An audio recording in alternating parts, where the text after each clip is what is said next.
हर पल आपके साथ।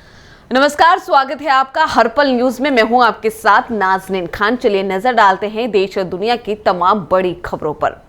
इटावा और कानपुर रेंज के आईजी प्रशांत कुमार इटावा पुलिस कार्यालय और सिविल लाइंस के वैदपुरा थाने का निरीक्षण के दौरान सिविल लाइंस थाने में फैली गंदगी को लेकर थाना अध्यक्ष की फटकार लगाते हुए उन्हें साफ सफाई पर ध्यान रखने के लिए कहा। वहीं थाना परिसर में कई सालों से खड़ी कबाड़ गाड़ियों के बारे में भी कहा कि इन गाड़ियों को जल्द से जल्द व्यवस्था करे, इसको यहां से हटवाए। वहीं थाने परिसर में आवासों का भी निरीक्षण किया, जहां पर गंदगी को देखकर समाधान और उस पर समुचित डिसीजन सीनियर लेवल पे लेना है। क्षेत्राधिकारी उसके पर्यवेक्षक, छोटे मामलों में क्षेत्राधिकारी पर्यवेक्षक अधिकारी हैं और बड़े मामलों में और सीनियर अधिकारी पर्यवेक्षक अधिकारी हैं। तो उस पर समुचित एक निर्णय सारे एविडेंसेस को देख के कि क्या दोष है और किस सेक्शन में आईपीसी या अन्य लॉ के किस सेक्शन में उसका कितना दोष है, ये देख के जो चार्जशीटें या फाइनल रिपोर्ट लगानी है वो लगाई जाएगी। पहले थाने का रखरखाव, उसके बाद थाने के असलहों का, जितने माल मुकदमाती हैं, जितना माल है उसका रखरखाव, थाना की बिल्डिंग का रखरखाव के अलावा जो पूरी उत्तर प्रदेश के जनपद अलीगढ़ थाना माली मुकीनपुर क्षेत्र के थाना गहतौली निर्मल में दोस्तों के बीच चल रही शराब पार्टी के दौरान हुई कहासुनी आक्रोशित शराबियों ने साथी ने अपने ही साथी शराबी दोस्त की लाठी डंडों से पीट कर हत्या कर दी। शराबी दोस्तों की लाठी डंडों से पीट कर हत्या करने के बाद हत्यारे करने वाले आरोपी शराबी दोस्त की हत्या कर सनसनीखेज वारदात को अंजाम देने के बाद मौके से फरार हो गए। फिलहाल पुलिस पूरे मामले की जांच में जुटी है। दिनांक 11 जुलाई को देहात क्षेत्र के पाली मकीनपुर गांव से एक सूचना प्राप्त हुई कि एक व्यक्ति जिसका नाम अनिल है, उसका शव उसी घर में पड़ा मिला है। सूचना मिलते ही पुलिस मौके पर पहुंची और जांच करने लगी। जांच के दौरान ये मालूम चला है कि पिछली रात को वो कुछ व्यक्तियों के साथ उसी गांव के जो रहने वाले हैं उनके साथ शराब पी रहा था। शराब पीते समय उनमें कुछ कहासुनी हुई जिससे वो हमलावर हो गए और उसी हमलावर होने के कारण बाद में उसकी मृत्यु हुई। इसमें परिजनों से तहरीर लेकर के मुकदमा पंजीकृत करा दिया गया है। 3 टीमें इसमें घटित हैं। अभियुक्तों की गिरफ्तारी के लिए आगे की विधिक कार्रवाई की जा रही है। सोहना थाना क्षेत्र के मौर्य पारसी गांव के समीप सरायू नहर के निकट मिट्टी में दफन हुआ एक महिला का शव मिला। पुलिस ने शव की शिनाख्त में जुट गई है। बकरी चराने गई गांव की महिलाओं और बच्चों ने जब देखा तो इसकी आशंका जाहिर की और पुलिस को सूचना दी, जिसके बाद पुलिस मामले की जांच में जुट गई।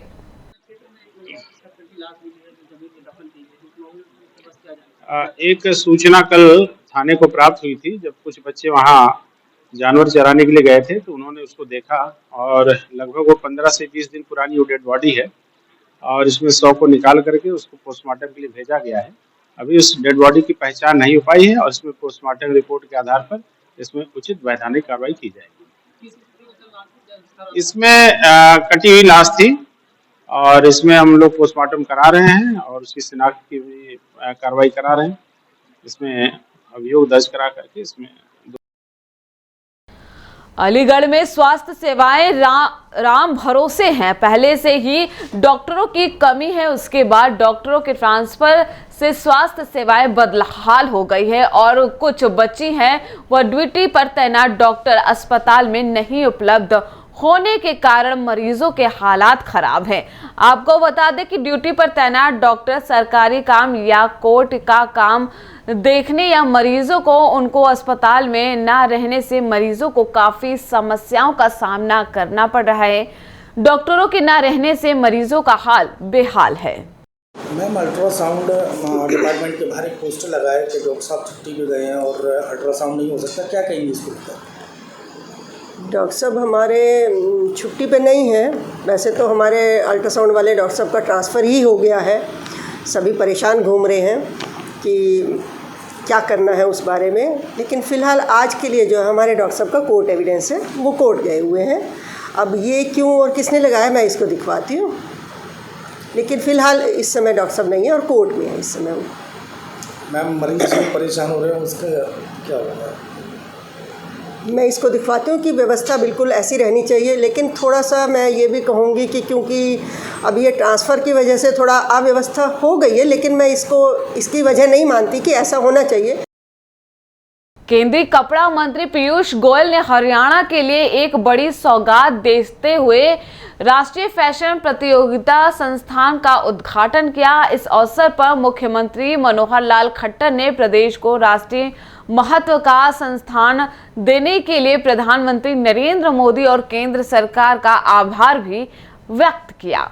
आईआईटी इंजीनियरिंग के लिए जैसे मानी जाती है या आईआईएम मैनेजमेंट में माना जाता है, निफ्ट उसी प्रकार से फैशन टेक्नोलॉजी में आज से लगभग 36 साल पहले शुरू हुआ और न्यूयॉर्क की फैशन इंस्टीट्यूट ऑफ टेक्नोलॉजी के साथ पार्टनरशिप करके शुरू किया गया और आज 36 साल बाद इसका इतना प्रभाव है विश्व भर में कि निफ्ट के पढ़े हुए बच्चों की डिमांड भी बहुत रहती है और उनके काम की अहमियत भी बहुत रहती है।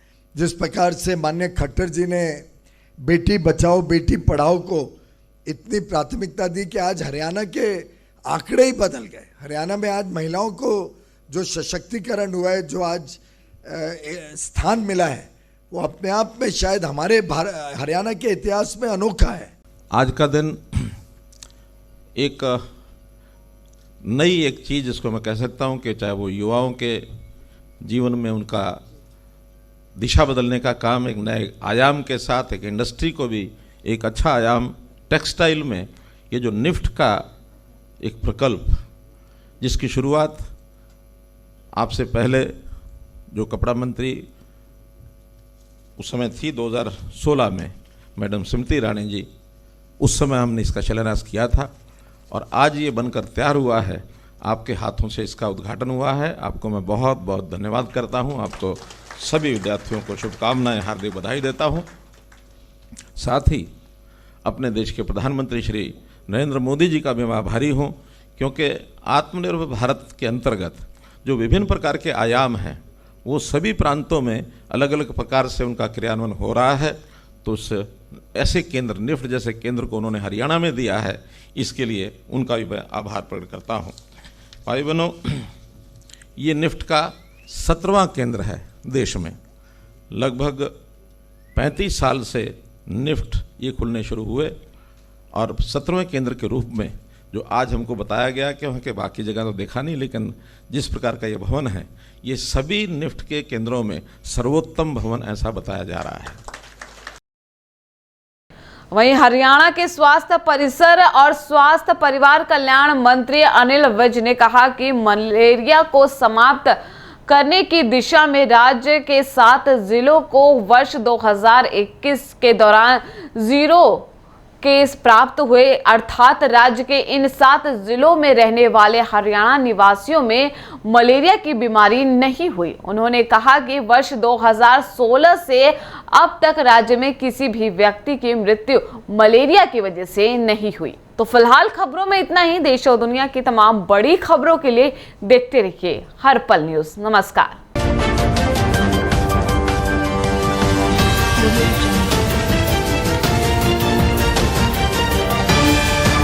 हर पल आपके साथ।